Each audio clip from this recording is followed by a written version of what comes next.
Meanwhile, just let me take our viewers through what has been said so far. Some of the directions that the Supreme Court has issued, saying that no fare either by train or bus shall be charged for migrant workers. Railway fares will have to be shared by the states. In fact, the other point also mentioned by the top court is that all migrant workers who are stranded at various places, they have to be provided by food by the concerned state or the union territory at places which shall be publicized and notified to them for the period that they are waiting for their turn to board that particular bus or train. Remember, this is also important in the fact that the way we've been highlighting how many instances of migrant workers not getting either food or water for days together, waiting in long lines without any kind of food. The other important point that the top court is also mentioning is that in the train journey, the originating states will provide the meal and the water, and railways will provide meal and water as well. And also in buses as well, the food and water need to be provided. Now, this point is also extremely crucial in that the state has to oversee the registration of migrant workers, and the states have to ensure that after registration, they are made to board the train or bus at an early date. Remember, this has been one of the biggest issues as far as migrant workers are concerned ever since the Shramik special trains have started. The entire registration process itself has been so long and tedious, and the migrant workers are facing an obstacle hurdle at every single point. And then on top of that, after going to the railway station or the bus station, being told that those trains and buses have been cancelled, or being made to wait for days together even after registering. So this has also been a big issue as far as migrant workers are concerned, and they're going back to their home state. So these are some of the most important points that the top court has mentioned, also pointing out that there have been a lot of lapses in the way the state and the center, states and the center have managed this entire issue of migrants, and highlighting that fact, saying that all of these points really need to be taken into cognizance and need to ensure that migrants are taken care of.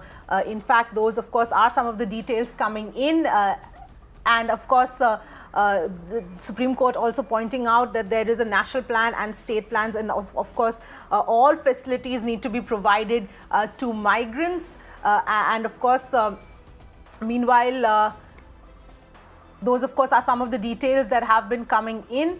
And also the fact that complete information needs to be publicized to all those concerned. That is what the top court has said at this point in time, saying that all the information needs to be publicized to everyone. All the details about the Shramik special trains needs to be informed to the migrants, and the states have to ensure that the migrants board the trains and the buses. The entire registration process of migrant workers and this needs to be overseen by the states as well, and to ensure that they are registered, and not just that, but to also ensure that they are made to board the train or the bus as required at an early date, and not be made to wait for days and weeks on end, like has been happening in several instances, despite registration, migrants being made to wait constantly to actually board the train. And on many occasions, what happens is the migrants then go to the station as well, and then find out that the train has been cancelled, or the train then takes a huge, large detour, and takes several days to actually reach the final destination. Also, another important point here being mentioned is the fact that Supreme Court pointing out that there are several lapses in government efforts. That, of course, is being highlighted by the Supreme Court as well, and taking cognizance of the hardships and the misery that the migrants have been facing. My colleague Aarti is joining me on the phone line. Aarti, extremely crucial issues being raised by the top court, and equally important directions being issued. That's right, Avni. Now, even as the Supreme Court was pronouncing its orders and issuing directions to the state government, the Solicitor General has interrupted and raised certain objections to that. I'll raise those issues in just a bit, but first let me just take you through the 5 directions that have been issued by the Supreme Court. The first is that no fare, either train or bus, shall be charged for migrant workers. The railway fare is to be shared between states and the centre. The second order that has been issued, the second directive that has been issued, is that all migrant workers who are stranded at various places shall be provided food by the concerned state, and that information about where the food is going to be provided will be publicized and notified for them. Now, the third direction that has been issued is that the originating state shall provide meal and water to the station, and during the journey, railways to provide the meal and water to migrant workers. We've seen a number of cases where laborers and migrant laborers on the trains have not had food or water, so this takes that into consideration. The fourth direction, the state shall oversee the registration of migrant workers in states to ensure that after registration, they are made to board the train or bus at an early date. The court has not specified how soon that should be. It's not quantified that, but it does mention at an early date. The fifth direction that has been issued is that complete information should be publicized to all concerned. Now, while at the fifth point, when the Supreme Court was issuing this order, that the Solicitor General interrupted the court and said, please wait. The bench has told the solicitor that we're not issuing these directions to the central government. All these directions that have been issued, the 5 directives that have been issued, are to state governments. Now, the Solicitor General, that's essentially the centre, has objected to that, saying that there is no shortage of trains. At the moment, any of the states wants trains that can be given. Remember, this has become a huge tutu-meme between the railways and various opposition-ruled state governments. This is something that the Solicitor General, though, has objected to and said that there is no dearth of trains. The Supreme Court has also said, we direct that any workers found walking on the road will be given aid by the state government. All facilities should be provided to them. The Solicitor General, the centre, has sought 10 days to reply, citing all officials doing lots of work. Right. All right, Aarti, thanks so much for getting us all those details. Let me also bring in my colleague Meenakshi, who's joining me as well. Meenakshi, this is not the end of the matter as well. We understand this case is also now going to continue to be heard on Friday. But if you can take us through what is the latest developments in that everything else that the top court has just said in the last few minutes. Well, Avi, it's been a very, very interesting day here in the Supreme Court. Remember, we are seeing some very unprecedented developments. This is obviously a video conferencing hearing that we are bringing to our viewers. We've posted minute-by-minute updates of what has transpired in these arguments, surcharged atmosphere, and leading charge for the union government. We have seen the solicitor place forth a bunch of interesting points.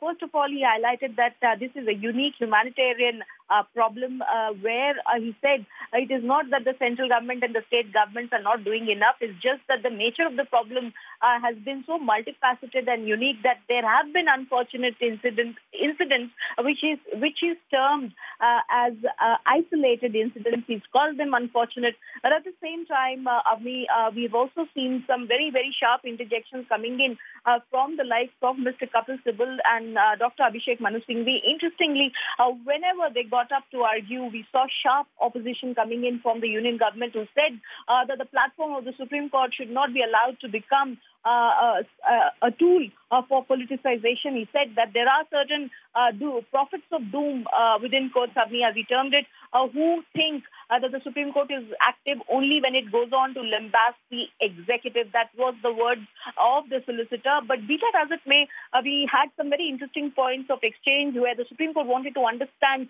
with absolute clarity vis-a-vis the payment aspect, who is paying for this mode of transportation of the migrants.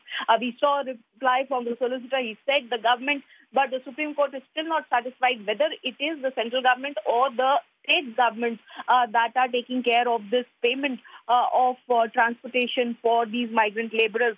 So at the end of the proceedings, which have lasted for about 2.5 to 3 hours today, we are seeing a batch of directions. Remember, even while the Supreme Court was pronouncing the orders, we saw the solicitor get up and interrupt the pronouncement, saying that the Supreme Court should at least await the reply of various state governments and also the detailed reply of the central government before it passes directions. But as we know it, the directions have come by.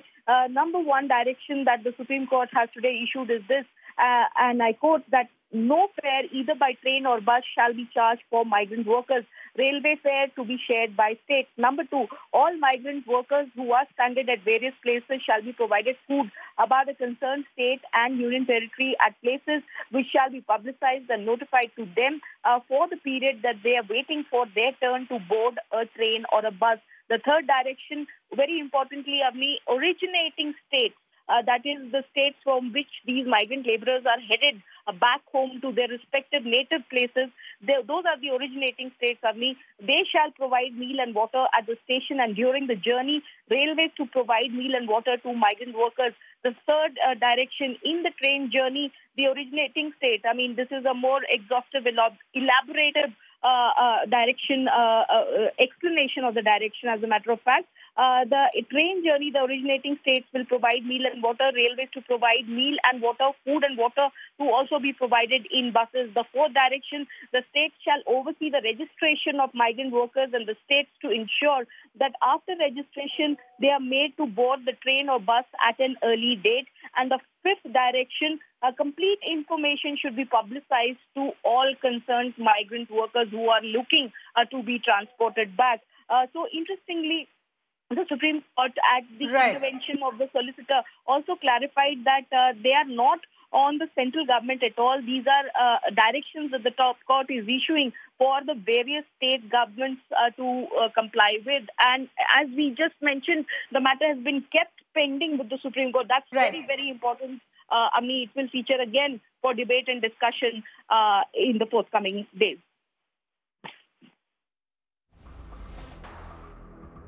All right, Meenakshi, thank you so much for joining us and getting us all of those details. That's the all-important issue of migrants in the top court, and top court giving very clear instructions and directions as to how this issue needs to be handled henceforth.